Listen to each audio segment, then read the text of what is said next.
E como é que foi o desafio de transformar poesia em linguagem teatral? Eu me guiei por uma poesia dele, que aliás o Gilberto fala de uma forma muito bonita na peça, que se chama Let's Play That. E é uma poesia que conta de que ele recebeu uma missão de um anjo, né, de ir desafinar o coro dos contentes. Então eu parti dessa poesia como esse anjo, como personagem ficcional, e que ele vai dar essa poesia, vai ser o veículo da poesia para o personagem que eu criei, baseado no Torquato, né? Que é um personagem angustiado, que tem questões existenciais desde que ele tem 17 anos, como aparece na peça, até aos 20, que vai evoluindo até os 28 anos, quando ele se suicida. Então tem isso que aparece uma espécie de confronto, né? Uma dualidade presente no próprio Torquato. Eu coloquei nesse personagem do anjo, que é a poesia, e o personagem do Torquato, que se encontra numa luta contra a atração da morte. Quando eu nasci, um anjo morto, louco, morto, solto, torto, morto, segurou na minha mão e disse: vai, bicho, vai desafinar o coro dos contentes. Louco, louco, louco, morto, morto, morto. Era com certeza mais o poeta do que o homem, mas vocês incluem personagens da vida de Torquato, o pai, a mãe. Como é que vocês abordaram a relação dele com a mãe especificamente? Tem uma cena muito forte que é uma crise da mãe quando lê uma das poesias de Torquato num livro dele, quando ele tinha uns 17 anos. Como é que foi abordada essa relação? Pois é, isso é também uma versão, é uma interpretação, claro, que eu não pretendo falar sobre exatamente o que foi a relação de Torquato com a mãe dele, né? E o pai. Mas é então uma versão que eu proponho de um filho, de uma mãe extremamente autoritária, e que ela quer que o filho seja de uma determinada maneira que ele não é. Né? Ele tem os ideais dele, os desejos dele, que ela não respeita, a ponto de ser extremamente invasiva e entrar no quarto dele e abrir o caderno dele, né? Que é um caderno íntimo que ainda está se transformando, digamos, de uma linguagem confessional em poesia, e que ela fica chocada com tudo aquilo e se permite arrancar as páginas do caderno e queimá-las, né?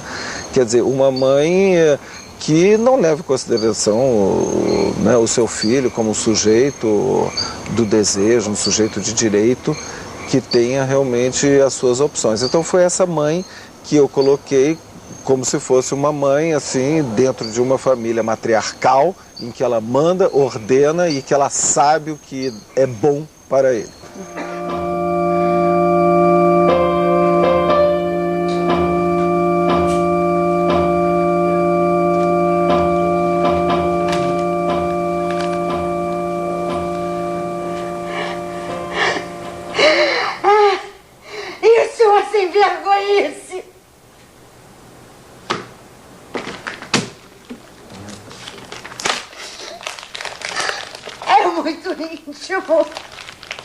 É lógico que existe uma licença poética, mas é muita responsabilidade, Antônio, mexer com o cerne dessa questão, a família de um personagem?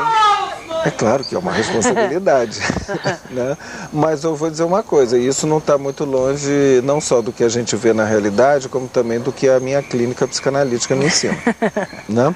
Que não é... É aí que entra o... E que eu diria, não é que seja a mãe, que ela seja aquilo, é a mãe como ele a vive, como ele a percebe, né? É aquilo, é a mãe para ele. Se você for encontrar a mãe dele, de repente é uma figura ótima, maravilhosa, que, entende? Mas os personagens que foram criados da peça, não quer dizer que eu represente a Dona Salomé, mas digamos, a minha interpretação do sujeito Torquato, do que é esse protótipo da mãe para ele. Então, por isso que aparece uma mãe que, em princípio, não está longe de ser uma mãe agradável. Gilberto, quais foram os elementos fundamentais para você desenvolver esse personagem? Você já conhecia a obra de Torquato antes de ser apresentada a esse projeto, Gilberto? E o que você obteve depois dessa imersão?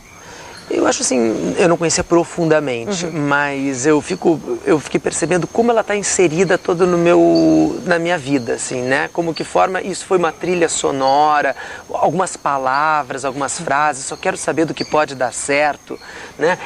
Isso passa a ser um lema da tua vida, assim, quem é da geração de 60, né? E que acompanhou tudo isso, que viu, que nasceu dentro de uma ditadura, que cresceu dentro de uma ditadura, que viu um movimento de diretas, que muitas vezes não sabia nem exatamente o que estava acontecendo ali, mas a gente sabia que aquilo não era o bom, não era o ideal para um país, assim, para um artista, para a evolução desse ser humano, né? Então, tinha um intuitivo dentro disso. E o lugar, como ecoavam, como esses ídolos estavam na nossa cabeça, como aquilo ali me formou e formou toda essa geração, né, que não viveu a quebra, mas já nasceu dentro dela, né? Eu não canto numa gaiola porque eu não sou passarinho, nem na mira dos sabidos porque eu não sou gavião. Eu só quero saber do que pode dar certo! Go back to geleia geral! Ao dobrar uma esquina, uma alegria. Atenção, menina, você vem. Quantos anos você tem? Atenção. Você, Antônio, como psiquiatra e psicanalista, estudou o caso dele, o diagnóstico, para fazer a peça?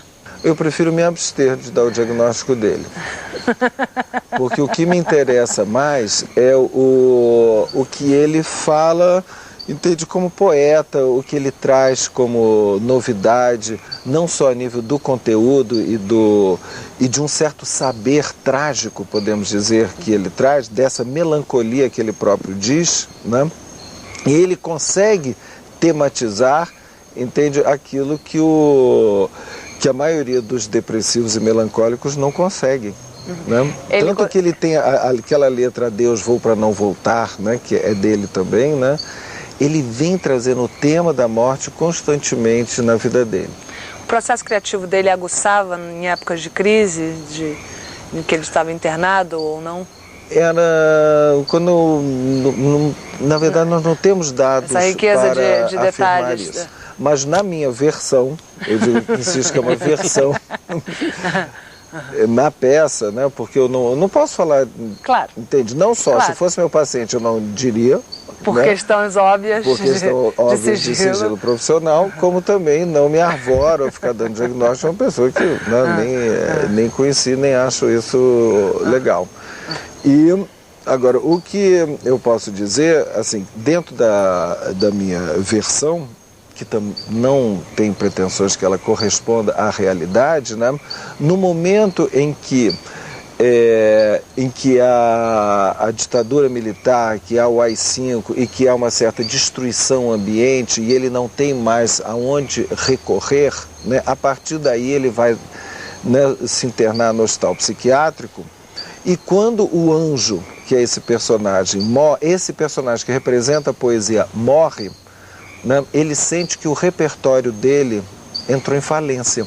O repertório poético, digamos, para poder lutar na vida contra as desgraças, né, que ocorrem na vida de todo mundo, né? E que ele tinha arte para, digamos, lutar pela vida. No momento que ele não tem mais isso, ele desiste. Ele resolve sair e dizer para mim, chega. O poeta, ele não me visita mais. Nem me telefona, nem me diz adeus.